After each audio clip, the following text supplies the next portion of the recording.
Sitarama project trial run success అయింది. Bhadradri Kothagudem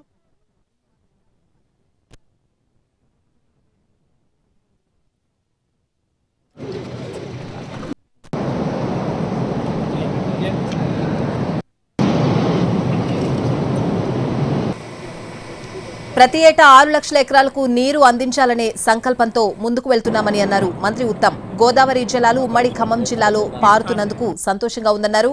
August 15న Sitarama project CM Revanth Reddy చేతుల మీదుగా ప్రారంభమవుతుందని, అదే రోజు రుణమాఫీ ప్రకటిస్తామన్నారు మంత్రి ఉత్తమ్ కుమార్ రెడ్డి.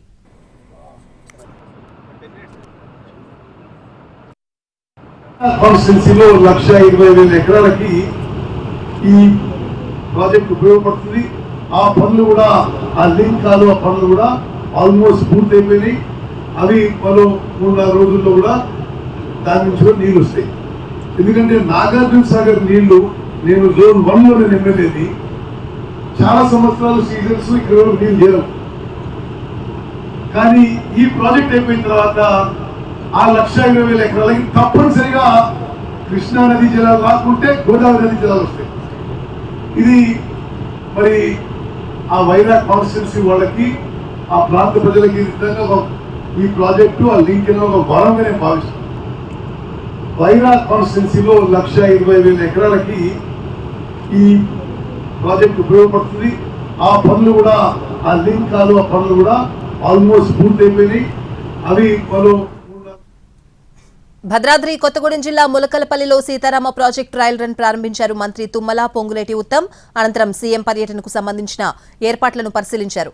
ఆగస్టు 15న సీతారామ ప్రాజెక్టును ప్రారంభించనున్నారు సీఎం రేవంత్ రెడ్డి. అనంతరం భారీ బహిరంగ సభ నిర్వహించనున్నారు. అయితే ఈ ప్రాజెక్టు ద్వారా 3,40,000 ఎకరాల ఆయకట్టు స్థిరీకరణతో పాటు కొత్తగా 2,60,000 ఆయకట్టు సాగులోకి రానుంది.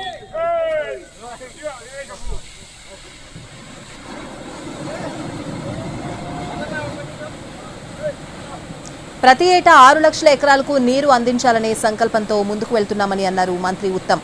గోదావరి జలాలు ఉమ్మడి ఖమ్మం జిల్లాలో పారుతున్నందుకు సంతోషంగా ఉందన్నారు. ఆగస్టు 15న సీతారామ ప్రాజెక్టు సీఎం రేవంత్ రెడ్డి చేతుల మీదుగా ప్రారంభమవుతుందని, అదే రోజు రుణమాఫీ ప్రకటిస్తామన్నారు మంత్రి ఉత్తమ్ కుమార్ రెడ్డి.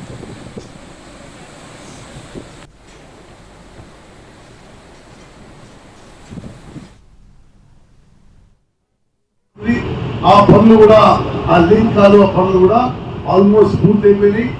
అవి మరో 3-4 రోజుల్లో కూడా దాని నుంచి కూడా నీళ్ళు వస్తాయి. ఎందుకంటే నాగార్జున సాగర్ నీళ్లు నేను జోన్ 1లో నేను ఎమ్మెల్యేది, చాలా సంవత్సరాలు సీజన్స్ ఇక్కడ నీళ్ళు చేరం. కానీ ఈ ప్రాజెక్ట్ అయిపోయిన తర్వాత ఆ 1,20,000 ఎకరాలకి తప్పనిసరిగా కృష్ణా నది జలాలు రాకుంటే గోదావరి నది జలాలు వస్తాయి. ఇది మరి ఆ వైరాగ్ కాన్స్టిట్యున్సీ వాళ్ళకి, ఆ ప్రాంత ప్రజలకి నిజంగా ఈ ప్రాజెక్టు ఆ లింక్ ఒక వరంగా నేను భావిస్తాను.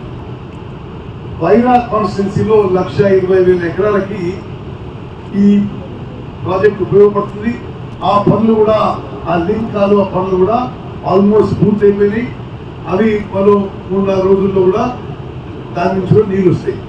ఎందుకంటే నాగార్జున సాగర్ నీళ్లు నేను జోన్ 1లో నేను ఎమ్మెల్యేది, చాలా సంవత్సరాలు సీజన్స్ ఇక్కడ నీళ్ళు చేరం. కానీ ఈ ప్రాజెక్ట్ అయిపోయిన తర్వాత ఆ 1,20,000 ఎకరాలకి తప్పనిసరిగా కృష్ణా నది జలాలు రాకుంటే గోదావరి నది జలాలు వస్తాయి. ఇది